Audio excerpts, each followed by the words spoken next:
Hi, I'm David Spady, State Director of Americans for Prosperity of California. Social Security is called a third rail of American politics because a politician wouldn't dare threaten to cut spending unless he wanted to commit political suicide. In recent years, education reached the same status. If politicians propose cuts, they can be certain that powerful teachers' unions will empty their war chest to defeat them in the next election.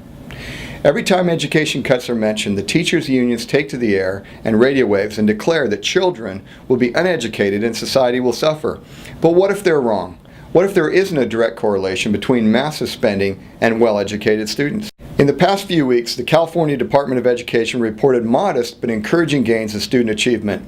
Standardized test results showed 54% of students scored at the proficient level or higher in English language arts, and 50% scored proficient or higher in math, the highest score since testing began in 2003. State School Superintendent Tom Torlakson announced nearly 95% of this year's senior class passed the high school exit exam, and passage rates among African Americans and Latino students increased.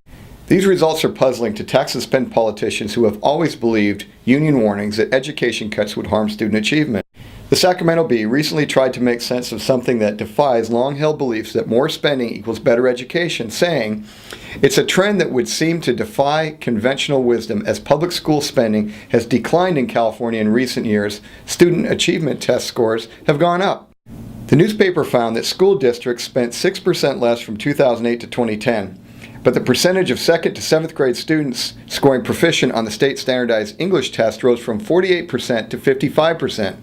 Assemblyman Don Wagner, who serves on the Assembly Education Committee, pointed out, overall spending on public schools has risen over the last 2 decades, but you haven't seen a correlation to quality.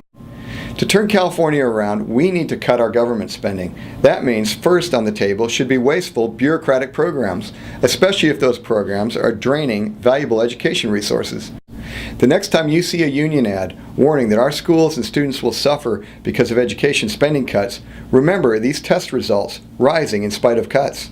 To restore California's prosperity, we need well-educated students who can enter the workforce with competitive skills. Like a business, schools shouldn't throw good money after bad money. It's time to make education accountable for its spending, just like any other government agency. That's common sense.